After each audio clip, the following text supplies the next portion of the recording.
En marge des activités du colloque scientifique international en modélisation et en ingénierie de la statistique appliquée et l'informatique décisionnelle, les enseignants-chercheurs et les experts du domaine ont restitué leur présentation. Professeur Fulgence Nahayo, doyen de l'ISTA, est parti sur la modélisation mathématique et statistique du problème de la pauvreté au Burundi, cas des systèmes d'optimisation économique innovantes. Aujourd'hui, nous sommes au stade de résolution de ce problème parce que mathématiquement, nous l'avons déjà modélisé. Mais maintenant, ce qui nous reste, c'est la récolte des données sur terrain dans les provinces pilotes pour terminer la résolution de ce problème et dégager les indicateurs de décision qui pourront être mis à la disposition des décideurs politiques et économiques. Voilà le stade où nous en sommes. Sinon, je dois dire que les résultats attendus, ce sont des résultats qui sont en rapport avec la vie réelle de la population par rapport aux problèmes de la pauvreté. Dr Menedor Karimumudjango, qui a exposé sur la distribution de la COVID-19 et statistiques des femmes scientifiques, nous partage le contenu de sa présentation et la problématique de recherche. J'ai d'abord parlé de l'historique du coronavirus, comment cette pandémie a été découverte. Et dans la littérature, on montre que la première personne à découvrir ce virus, c'était une femme scientifique. C'est pourquoi je me suis intéressée par ce thème. Et cette femme qui s'appelle June Almeida, c'était une femme écossaise. Et je me suis intéressée à savoir quelle est la distribution du coronavirus chez les femmes. Également, quelles sont les statistiques des femmes scientifiques ici au Burundi. Alors, les statistiques montrent que ce soit en Europe ou en Afrique, même ici au Burundi, le ministère de la Santé publique et de la lutte contre le sida a fait des études sur ça. Le constat est que les hommes sont plus touchés par rapport aux femmes. Et les âges les plus touchés, c'est à partir de 25 à 34 ans jusqu'à 65 ans. Avant 65 ans, les hommes meurent plus vite du coronavirus par rapport aux femmes. Et ils sont également plus touchés par rapport aux femmes. Et cela, je pense que cela est au comportement humain, aux hypothèses génétiques, au système immunitaire, au comportement genré également. Les notions de statistiques de base par l'approximation de la moyenne studientisée et la loi de distribution de students sont les éléments de recherche de M. Menus Nkurunziza. Je suis en train de revoir certains aspects des statistiques de base au vu des développements récents en théorie asymptotique et le développement de l'informatique. La problématique, c'est par rapport à une certaine discussion qui est souvent véhiculée dans tous les livres de statistiques, où on est obligé de faire des approximations. Et alors il y a deux approximations qui sont couramment utilisées. Une approximation d'une moyenne studentisée par une variable qui suit une loi normale, standard, et une autre variable qui suit une loi de student. Et ces deux lois font une compétition pour approximer la variable studentisée. Et alors la littérature fait état de deux formes de solutions. Une solution unique où on utiliserait tout simplement la distribution de students. Et celle-là est rarement mentionnée. Et une autre solution qui prévoit deux solutions. Utiliser la loi de student tant que variable est normale. Et alors utiliser la loi normale dans d'autres populations à condition que la taille de l'échantillon soit grande. Et alors le problème à ce niveau, c'est qu'il n'y a pas à réellement parler de comparaison des deux approximations qui a été faite. Et c'est ce que je suis en train de faire maintenant. La valeur ajoutée de l'informatique décisionnelle comparativement aux coûts colossaux des recensements régulièrement effectués est l'apport de Dr Audace Manirabona. Au Burundi, souvent lorsqu'il y a un besoin, on fait recours au recensement. Et le recensement coûte tellement cher. Vous n'avez pas entendu dans les pays développés parler de recensement. On ne fait plus de recensement. Ça veut dire quoi? On fait recours aux systèmes d'information qui sont disponibles et qui s'alimentent automatiquement de jour au jour. Et lorsqu'il y a besoin, on connaît, on a toutes les statistiques. Alors au Burundi, qu'est-ce qu'il nous manque?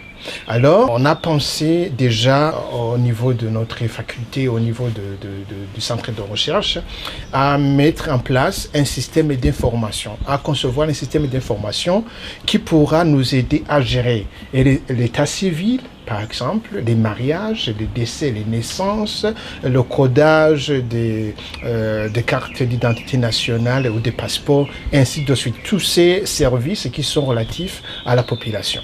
Alors, on se dit que ça peut aider beaucoup à notre échelle patrie. Il est rejoint par Dr Terence Nyonsawa qui a restitué sur les sciences et données et leur incidence sur l'informatique décisionnelle sur base des algorithmes de contrôle des entrées et des sorties. J'ai fait une présentation justement dans ce domaine de la science des données, ainsi de suite, de l'informatique décisionnelle. C'est une exposé aussi qui se rapproche de l'automatisation des processus. Alors, comme problématique, on a constaté que dans la plupart des processus technologiques type MIMO, où on a plusieurs entrées et plusieurs sorties, les ingénieurs observent le déroulement du processus passivement, impuissamment, sans influencer le processus d'une manière ou d'une autre, pour, par exemple, minimiser le temps du processus, qui pourrait justement avoir un effet positif sur les dépenses, les ressources humaines, ainsi de suite. Alors, nous avons proposé des algorithmes pour le contrôle des paramètres contrôlables, à savoir la température. Et puis, avant les algorithmes, nous avons proposé un modèle mathématique qui nous aiderait justement à faire l'asservissement de ces processus technologiques. Et à côté de ces modèles, nous avons proposé le choix des régulateurs de ces paramètres contrôlables, donc à savoir la température. Le directeur général de l'ISTEBou est satisfait des différentes présentations des 2 journées et les modèles statistiques proposés sont des exemples éloquents d'une recherche qui donne des orientations aux chercheurs. Toutes les présentations qui ont été faites ont montré que les chercheurs sont à l'œuvre pour apporter une grande valeur ajoutée à la production statistique nationale. Donc, vous avez pu constater avec moi les modèles statistiques qui sont en train d'être proposés pour comprendre certains phénomènes. Donc, certains phénomènes de la vie, il y en a qui ont exposé sur les modèles statistiques qu'il faut mettre en place pour prévenir la pandémie du Covid-19. Il y en a qui ont exposé sur le transport. Donc, toutes ces présentations ont montré que le système statistique vraiment vient d'avoir une très grande valeur ajoutée par rapport à d'autres productions statistiques qui sont faites. Parce qu'avec ces chercheurs de l'université, ça signifie que nous pouvons faire beaucoup d'analyses statistiques et partant pouvoir guider la prise de décision. Au terme de ce colloque, une liste de recommandations a été adressée au gouvernement du Burundi, à l'ISTEBou, partenaire de l'ISTA, à l'Université du Burundi et à l'ISTA. Au gouvernement, faciliter l'informatisation des services d'état civil pour avoir les données en temps utile et réel, quitte à réaffecter les fonds alloués au recensement. De faciliter la mise en place d'un modèle d'optimisation combinant les variables de production, de consommation, le budget national, les ressources humaines et les matières premières disponibles, outils indispensables de l'évaluation de l'atteinte des objectifs de développement durable.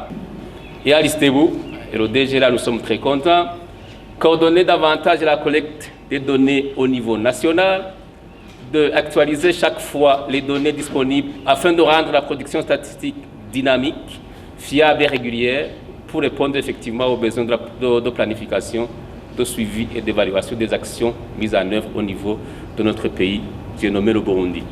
Et associer l'ISTA via le laboratoire Université de recherche en modélisation et en ingénierie de la statistique appliquée dans l'analyse, traitement et interprétation des résultats des données collectées. Et ça va pour l'université, évidemment, à travers l'ISTA, adhérer aux revues ayant les statistiques dans leur mission, et comme ça, que ce soit les professeurs ou les étudiants seront outillés et seront à l'aise au niveau de la recherche. 2, nouer un partenariat en termes de convention de l'analyse, de traitement et d'interprétation des résultats de données collectées avec l'ISTEU. Donc ça va aussi dans le partenariat, mais l'ISTA voudrait quand même contribuer effectivement. Et c'est la mission de l'université, faire les rayonner et être auprès de la communauté.